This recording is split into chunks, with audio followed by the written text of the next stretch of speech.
Let's return to This Week in America. Here's your host, Rick Bratton. Welcome back, everybody, coast to coast. This Week in America. Bruce Conroe is a retired educator as a teacher, counselor, and administrator at public schools and colleges. Now Vice Provost Emeritus at State University College at Potsdam. He lives in Saratoga Springs, New York, keeps busy with family activities, traveling, and writing. Dr. Conroe was born and raised in New York, growing up in the suburbs of Albany, the youngest of 3 children. He attended Alfred University in Alfred, New York, earning a bachelor's degree in mathematics after marrying his best friend since kindergarten, then got a master's degree in education. Several years and Bruce's 4 children later, he earned his Doctor of Education at the State of New York University at Albany.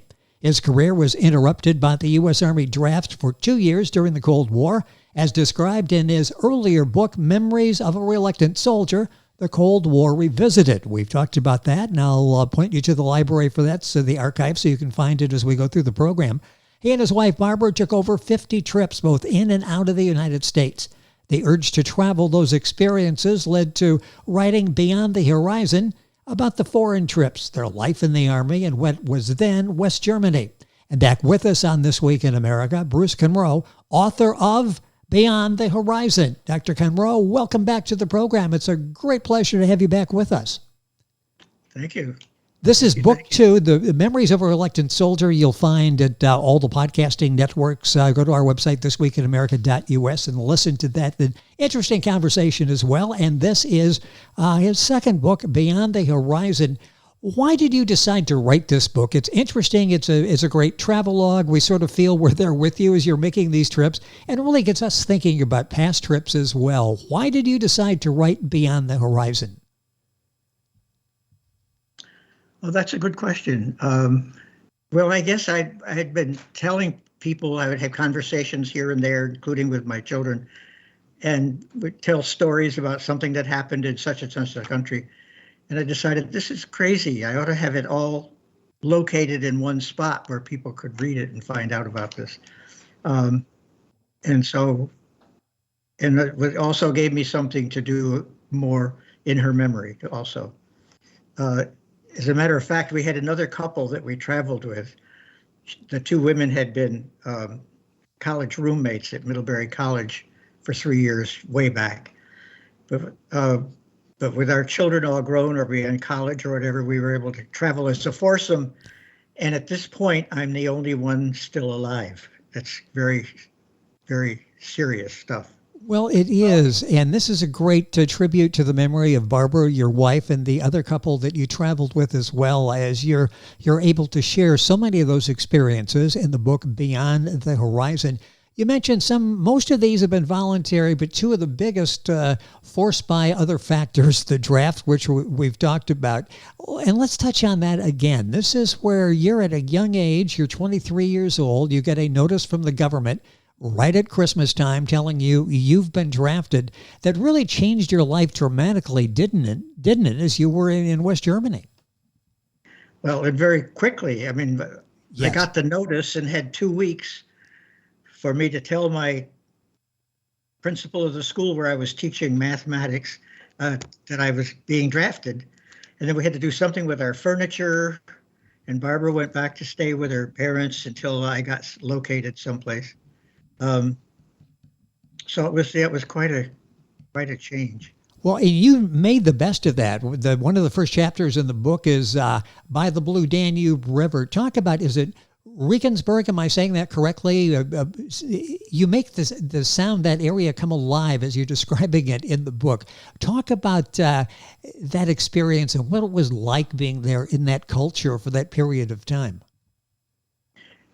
Well, it was, first of all, very different because, of course, they spoke German and had different finances, and they were still under the control of the United States in West Germany. About halfway through the time I was there, they suddenly were given back their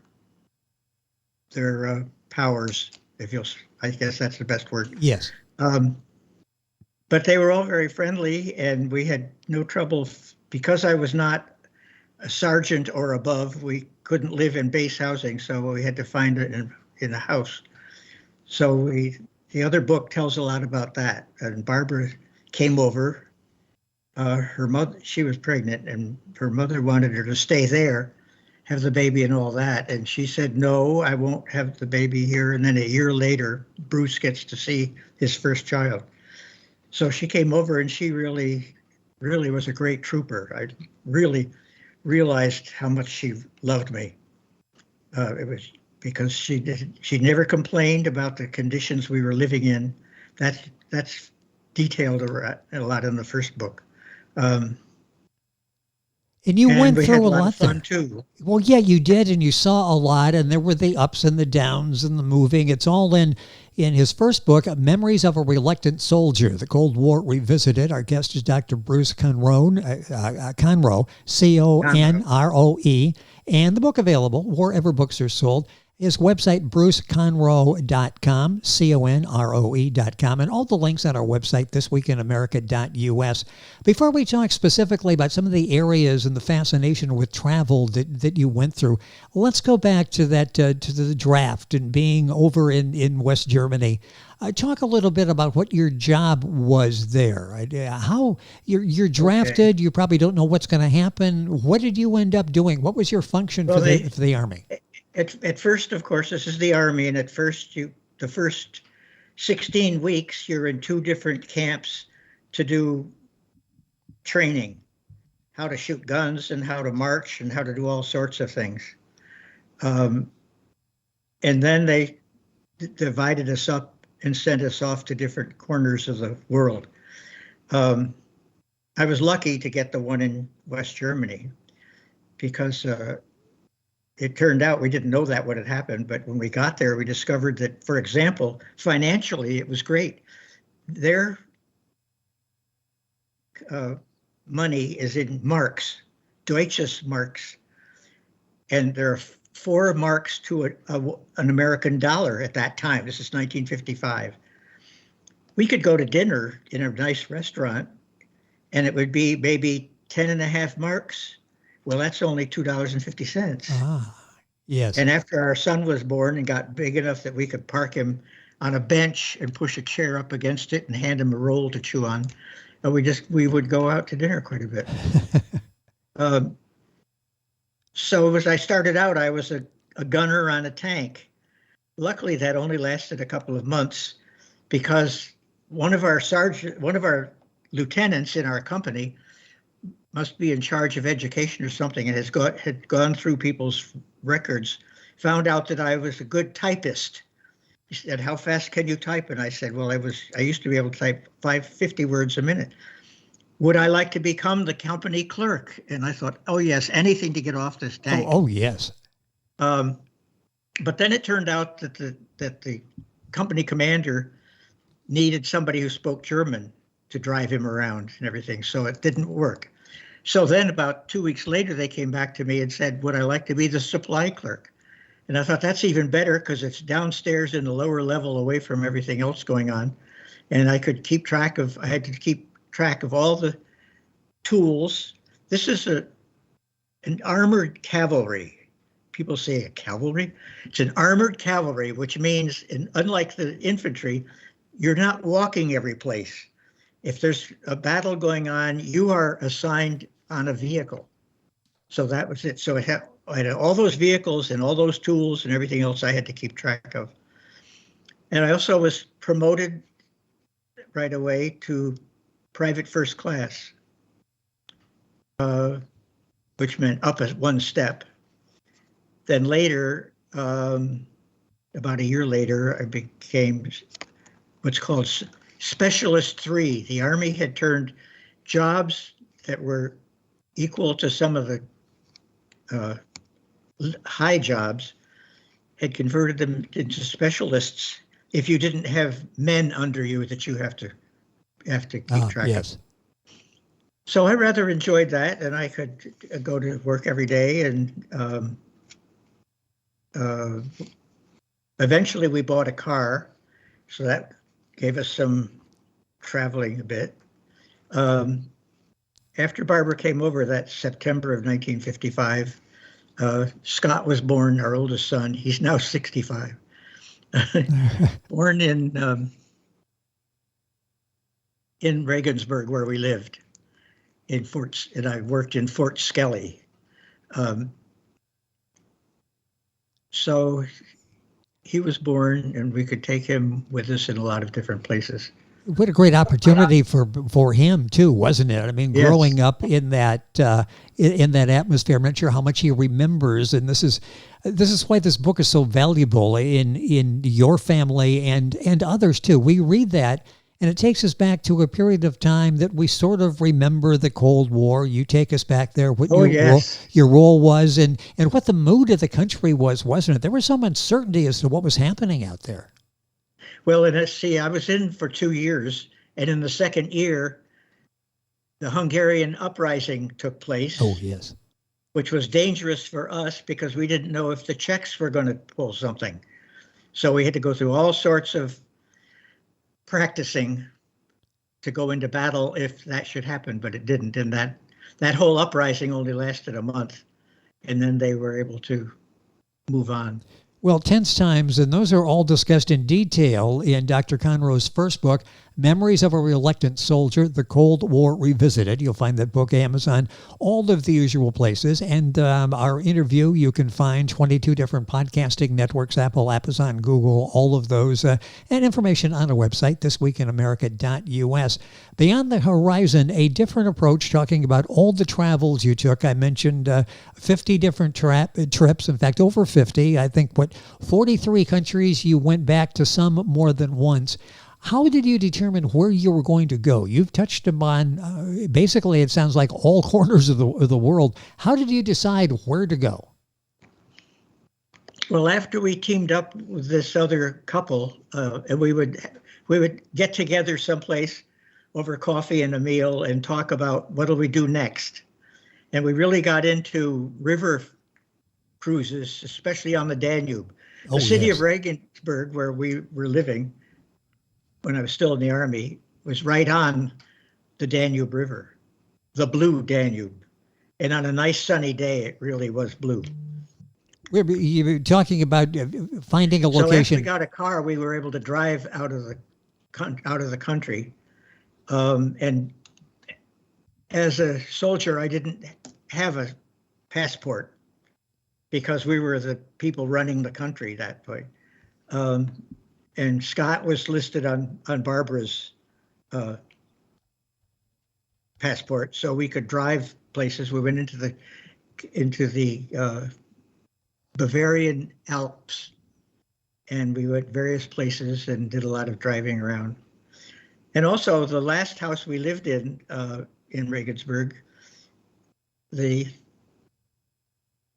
grown-up boys, sons, and husband worked somewhere far away from the guest house. That's a pub where we lived.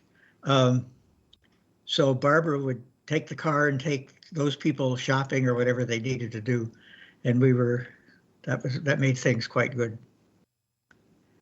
So let's see, what else is there about over there? Well, there's just it really. So comes sometimes alive. we would sit down with our friends and think about what we had already done and decide what to do again. Oh, by the way, I know what I was going to say back a ways. Scott is now, I said 65, but he's 67. He's now 67. And when he turned 60 for his birthday, he and I, just the two of us, went to Germany and visited these towns. We went to Munich, we went to Salzburg, Austria, might as well while we're over there, and spent quite a bit of time in Regensburg and walking around among the buildings. And I showed him where we lived and where the hospital was where he was born. And that made a big difference for him. Oh, I'm sure that was going back and filling in the blanks where he grew up and in the area that you and your wife spent so much time there. The book, this one is Beyond the Horizon. Our guest is the author, Dr. Bruce Conroe. The book available wherever books are sold. Information on our website, thisweekinamerica.us. You mentioned something that's interesting that you talk about in the book, that a lot of the travels were clusters of neighboring countries, and you just talked about you visited something because it was close by. I think some of us miss opportunities, don't we? Because we go somewhere and we're focused on that area rather than maybe a surrounding a neighboring country or area that would really make for a nice trip.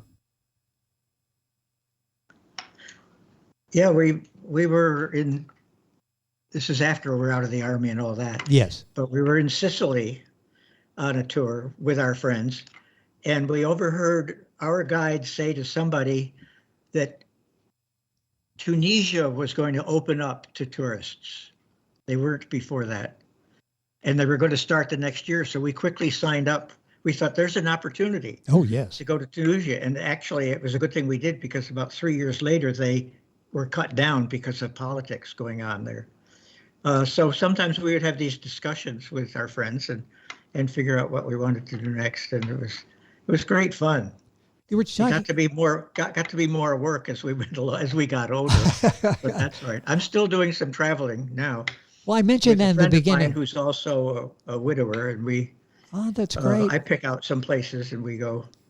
You mentioned in the book, and the book is Beyond the Horizons, that when you do this, some were guided tours, some were not. And people, when they get ready to take a tour and travel, do I do the guided thing? Do I want some time off by myself? Do I do a combination? What was your preference? Did you do a lot of guided tours when you were traveling? Yes. And we did some traveling. This is not with our friends, but with the college where I worked, has a very good music department. And one professor lined up summer from recent grads to come and practice for a week at the campus, and then go for 3 weeks to Europe and do concert tours. We did that 3 different times, and it was wonderful, because each time you were at least in 5 countries each time. Sometimes a little bit of the same things, but not too often. So we took advantage of that. And then the one big trip I had was the one to Southeast Asia.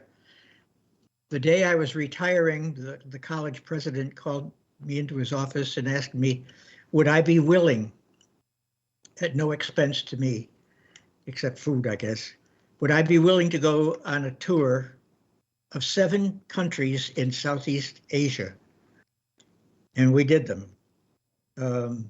Communist China and all those around there.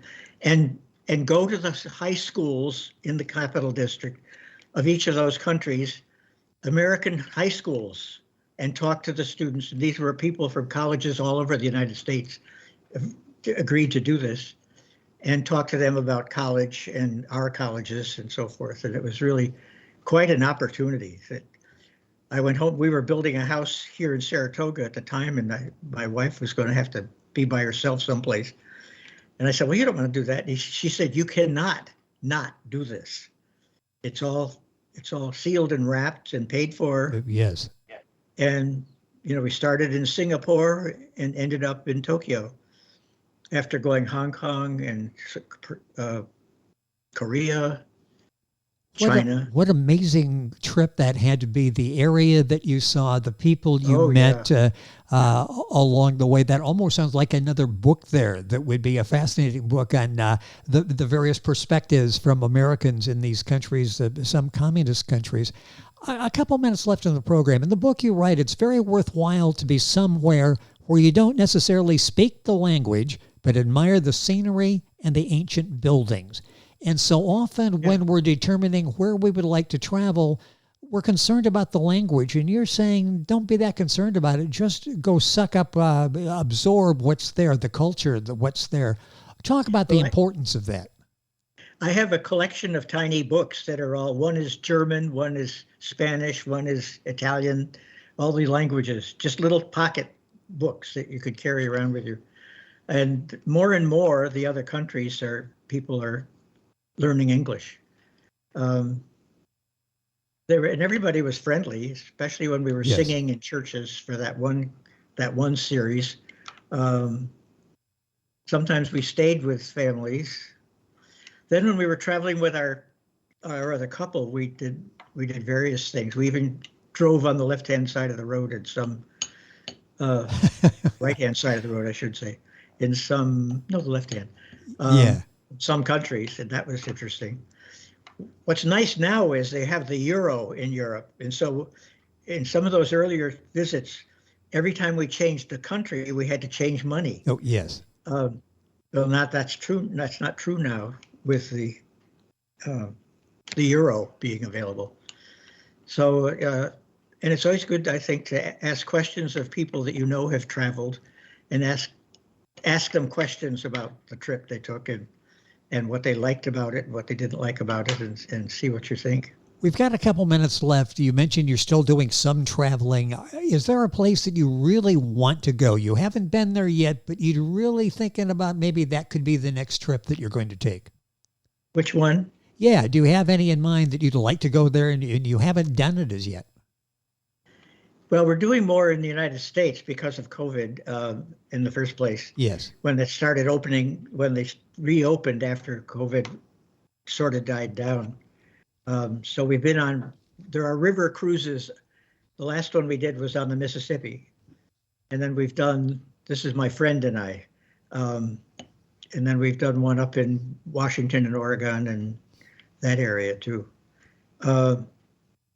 I don't know, it's kind of interesting to think about it. The river boats are really great because, for one thing, you get to see some scenery all the time. You're not out in the middle of an ocean where all you see is water. And also they tend to be smaller than those huge boats. So you have, it just seems a little bit more friendly. I don't know. So we do that. We don't have too many more. I'm developing a trip. I'm making it myself. It's going to be by car down south because a friend of mine who was my closest friend among the soldiers 70 years ago, or no, 65 years ago, he got in touch with me. He was doing some research on the Cold War. So he put in Cold War to Wikipedia and got all these names of books and everything, and there was my soldier book. Oh, yes. So he bought the book, and then he contacted me, and so we've talked a lot, but I haven't really seen him yet. So I really want to do that. He's down in North Carolina. So my friend Wally and I are planning that. We're going to visit one of his relatives on the way also.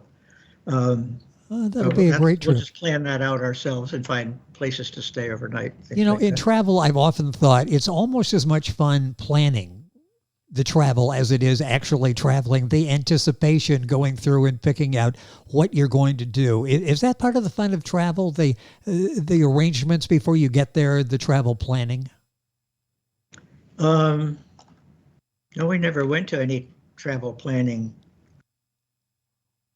place. Yeah, Everywhere yes. they talked about travel planning, but I think the Army taught us how to move. Oh, yeah, okay. I guess you had that at a young age. You had a good teacher very early in your life, and I've got about a minute or so.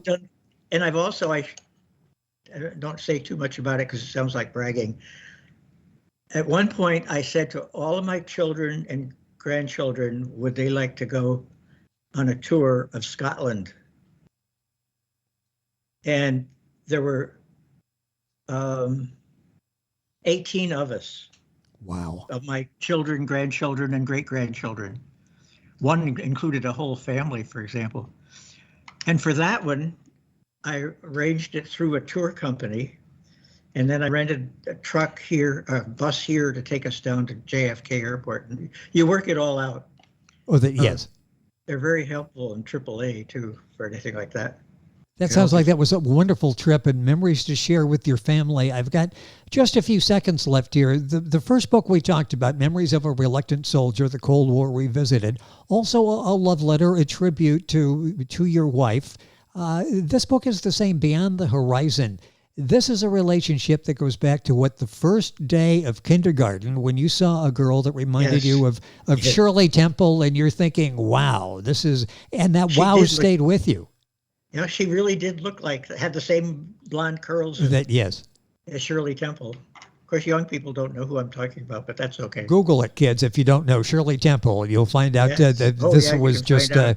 She what a, eventually became an ambassador. yeah, well, yes, and what a remarkable story. But it just, Yes. the love story there that's shared in both of these books, Memories of a Reluctant Soldier, The Cold War Revisited, and Beyond the Horizon. Doctor, it's been a pleasure having you on these programs to talk about these two books. Are you working on another book now? Any book that may be coming out I've soon? got one in mind, but right now I'm too busy guarding my money because it's been invaded by the hackers. Yes. Twice I've been sealed out, Wow. and that's all my investments are in there, and it's really disturbing. Well, it is, and I hope you can get through this. One of the downsides of all this modern technology is having to go through that. But I hope that you're able to work on the new book, and we will stay in touch and hopefully be able to have you back. Can I do one more quickie? Yeah, sure. One more quickie. I learned that another way to travel, especially to Europe, is to go on the computer, and you can find a house to rent. We did that in Ireland. We rented a car, flew over there. I took 11 family that time, and rented this house, and it was just great. And there were pubs around and places where we could eat and drink. Well, another tip from thank you. Dr. Bruce Conroe, our guest on the program, and you'll find these and so many more, and you'll enjoy reading about his trips. You'll think of the trips that you've taken, may plan a couple of trips on your own, getting some ideas from his books. This one, Beyond the Horizon, Memories of a Reluctant Soldier, The Cold War Revisited, the first. And both of these, you'll find the videos on YouTube. You'll find the actual audio interviews in the podcasting networks. And Doctor, it's a pleasure having you on the program. Safe travels. You've got a bunch coming up here. I envy you. You're going to have a couple of nice trips, and hopefully we can do this again. Thank you for being with us. Thank you. It has been our pleasure. Our guest, Dr. Bruce Conroe, Conroe. The book is Beyond the Horizon, the new one we're talking about. His website, bruceconroe.com. You'll find all the books available at the usual places, Amazon.com, or thanks to racketcreatives.com for setting up our interview today. You're listening to This Week in America, and we're back on today's program right after these messages. This Week in America is online. You can visit our website, thisweekinamerica.us. Scott Pinkerton, associate producer of This Week in America. Jay Anderson, segment producer. Ben Watson, webmaster. Otto Bechet, director of engineering and TV production. This Week in America produced and is a trademark of Blue Funk Broadcasting, LLC. For information on all of our guests and to listen to this week's show, our website again at thisweekinamerica.us. And I'm Sean Bratton, executive producer of This Week in America.